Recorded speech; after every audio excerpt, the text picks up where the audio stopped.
नमस्कार साथियों, देखेंगे आगामी एक बार फिर से बिहार कैबिनेट की काफ़ी महत्वपूर्ण बैठक होने जा रही है। 25/11/2025 को कल यानी परसों बिहार कैबिनेट की काफ़ी महत्वपूर्ण बैठक होने जा रही है। पहली कैबिनेट में सभी मंत्रियों का विभाग जो है आवंटन कर दी गई है। अब सबसे महत्वपूर्ण चीज़ ये हो जाती है, अब जैसे ही नई सरकार बनी है 2025 से 26 और 27 से लेकर 30 तक के लिए, तो सबसे महत्वपूर्ण चीज़ ये हो जाती है, अब जो भी संविदा आउटसोर्सिंग कॉन्ट्रैक्ट अन्य जो भी कर्मचारी है, तो उसके लिए क्या कुछ नया नियम बनने जा रही है। मैनिफेस्टो जो जारी किया था, तो क्या उन सबको पूरा करेंगे? तो हालाँकि मैनिफेस्टो को लेकर हमको नहीं चलना है, क्योंकि मैनिफेस्टो जो भी जारी किया है इंडिया की ओर से, तो उसमें कुछ खास नहीं है संविदा आउटसोर्सिंग कर्मचारियों के लिए। लेकिन एक खास तो आप लोग के लिए होने जा रही है। आप इस वीडियो को नहीं देखे हैं तो जाकर देख लीजिएगा। केंद्र सरकार यानी सेंट्रल गवर्नमेंट की ओर से भी जो भी बेल्ट्रॉन सहित उर्मिला या अन्य आशा आंगनबाड़ी सेविका सहायिका जो भी मतलब आउटसोर्स यानी कॉन्ट्रैक्ट पे काम कर रहे हैं, तो आप लोग की जो है काफ़ी बड़ी राहत होने जा रही है। बोनस, ग्रेजुएटी, साथ ही साथ समय पे सैलरी और सैलरी में जो है बढ़ोतरी होने जा रही है। सेंट्रल गवर्नमेंट की ओर से जो है न्यूनतम मज़दूरी आप लोग की जो भी अभी तय हुई है, और श्रम संसाधन विभाग की ओर से जो भी 1 दिन का आप लोग का सैलरी मिल रहा होगा, जैसे आप बेल्ट्रॉन से काम कर रहे हैं और 1 दिन का आप लोग का जैसे 750 रुपया मिल रहा है, तो अब नया सैलरी जो है निर्धारित होने जा रही है। जब भी आप लोगों को कोई सैलरी दे रहा है, तो न्यूनतम मज़दूरी जो चल रहा है, जैसे डाटा एंट्री ऑपरेटर है, कोई भी विभाग में जाते हैं या किसी अदर विभाग में जाते हैं, तो जो डाटा एंट्री ऑपरेटर की सैलरी रहती है और जो न्यूनतम मज़दूरी निर्धारित रहती है, वही सैलरी जो है कर्मचारी को दी जाती है, ठीक है? तो जो न्यूनतम मज़दूरी अभी जो संशोधन हुआ है, हाल ही में भी संशोधन हुआ था, आप लोग को हम बताए होंगे पिछले वीडियो में। अब जो है वो सभी बंद हो जाएँगे, जो भी पुरानी आप लोग को पुरानी श्रम संसाधन विभाग की ओर से न्यूनतम मज़दूरी तय की गई थी, वो सभी को जो है बंद कर दी गई है। अब नया जो है श्रम संसाधन विभाग को आदेश दिया है, सेंट्रल गवर्नमेंट की ओर से जो है आने वाली है ऑफ़िशियल लेटर। हालाँकि 21 नवंबर 2025 से ही ये लागू हो गया है, लेकिन हर विभाग पे लागू होने में अभी टाइम लग जाएँगे, कम से कम 15 या 20 1 महीना भी लग सकता है। क्योंकि सेंट्रल गवर्नमेंट की ओर से जो है मतलब ऑफ़िशियल लेटर आएँगे, उसके बाद हर स्टेट को ये आदेश होगा कि इस प्रकार से आप संशोधन कीजिए। काफ़ी सारे स्टेट में जो है इक्वल नहीं है। जैसे जाएँगे कहीं यूपी में काम करने और वहीं पे अगर आप डाटा एंट्री ऑपरेटर के पद पे काम करते हैं, तो 1000-1200 रुपया दिन के आपको मिल जाएँगे। वहीं अगर आप बिहार में काम करते हैं, तो 750 से 800 के बीच में आपको पेमेंट मिलती है 1 दिन का। तो इक्वल नहीं है, मतलब हर स्टेट का अलग-अलग कर्मचारियों का सैलरी मतलब निर्धारित है। तो ये ऐसा क्यों हो जाती है? क्योंकि जो भी सेंट्रल गवर्नमेंट की ओर से न्यूनतम मजदूरी निर्धारित करती है, तो वो सभी स्टेट को नहीं मिल पाती है। तो ये चीज़ पहले से जो था 1930 से 1950 वाली जो भी श्रम संसाधन कानून बनाए थे, उसको जो है फाइनली क्लोज़ कर दिया है। अब जो है मतलब सेंट्रल गवर्नमेंट कर क्या रही है, जो भी स्टेट है सभी में जो है इक्वल पेमेंट रहेंगे।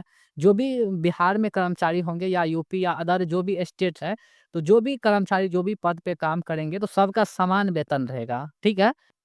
तो इस प्रकार से जो है मतलब ये जो है संशोधन करने जा रही है सेंट्रल गवर्नमेंट की ओर से। तो हम यही कहेंगे, जो भी आप लोग इतना दिन से आस में थे कि हमारी कंपनी जो है सैलरी रोक लेती है 2-3 मंथ का, खास करके जो अभी उर्मिला से काम कर रहे हैं बेल्ट्रॉन में या जो बेल्ट्रॉन से काम कर रहे हैं, तो ये सब कर्मचारी को लगातार मतलब कमेंट आती रहती है कि विभाग जो है सैलरी रोक ली है 2-3 महीना का। तो ये सब झंझट अब जो है समाप्त होने वाली है। आप इस वीडियो को जाकर देख लीजिएगा, आपको और भी डिटेल से जानकारी मिल जाएँगे। और यहाँ देखिए न्यूनतम वेतन का दायरा सभी श्रमिकों तक बढ़ेगा, समय पर वेतन देगा और कानूनन सम्मान मिलेगी, और साथ ही साथ सरकार का तर्क है कि इससे रोजगार और शर्तों की पारदर्शिता बढ़ेगी। देश भर में न्यूनतम वेतन लागू होगा ताकि कोई भी सैलरी इतना कम न हो कि जीवन यापन में मुश्किल हो जाएंगे। काफ़ी सारे कर्मचारियों का कहना होता है कि हमारी कम सैलरी है, तो ये सबसे निपटारा होने वाली है बहुत जल्द। जो भी न्यूनतम मजदूरी में बढ़ोतरी होगी, तो स्वतः आप लोग की जो है सैलरी में बढ़ोतरी होगी। और दूसरी में यहाँ पे देख लेंगे, यहाँ पे जानकारी दी गई है कर्मचारियों की सेहत की जांच होगी। कर्मचारियों की सेहत को लेकर इस कानून में खास करके ख्याल रखा जाएगा। जैसे आप किसी भी कंपनी में काम कर रहे हैं, 40 साल अगर हो जाती है, तो कंपनी फ्री में आपको मतलब पूरा हेल्थ चेकअप जो है करवाएँगे, और जोखिम भरे क्षेत्रों में कामगारों को 100% हेल्थ सिक्योरिटी की गारंटी दी जाएगी। मिलेगा खास करके खनन, केमिकल, कंस्ट्रक्शन जैसे हाई रिस्क जॉब वाले, जहाँ पर भी मतलब डेंजरस एरिया है, वहाँ पर अगर आप काम कर रहे हैं, तो पूरा सिक्योरिटी का ध्यान रखा जाएगा। आपकी कोई भी तरह का दिक्कत या नुकसान नहीं हो, उसका भी ध्यान रखा जाएगा। और यहाँ 4th में देखेंगे महज़ 1 साल की नौकरी पर ग्रेजुएटी, ये काफ़ी अच्छा निर्णय हमको भी लगा।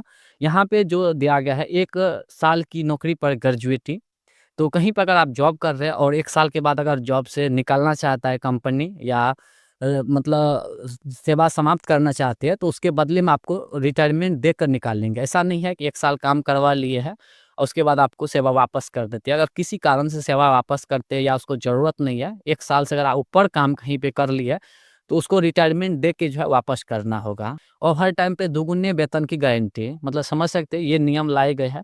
और कॉन्ट्रैक्ट वर्कर के लिए जो भी अभी आउटसोर्सिंग पे काम कर रहे होंगे, आशा सहित बेल्ट्रॉन के कर्मचारी, अन्य जो भी है, जो कॉन्ट्रैक्ट पे एग्रीमेंट बना है, तो यहाँ पे देखिए जानकारी दी गई है। अब कॉन्ट्रैक्ट वर्कर की अस्थायी कर्मचारी जैसी सुरक्षा पाएंगे। पहली नौकरी यानी युवाओं को न्यूनतम वेतन की गारंटी मिलेगी। प्रवासी और अनौपचारिक क्षेत्र के श्रमिकों को सामाजिक सुरक्षा और नेटवर्क में आएंगे। अब कॉन्ट्रैक्ट जो भी कर्मचारी है, तो मतलब एक तरह से सरकारी कर्मचारी की तरह ही सुविधा मिलेगी।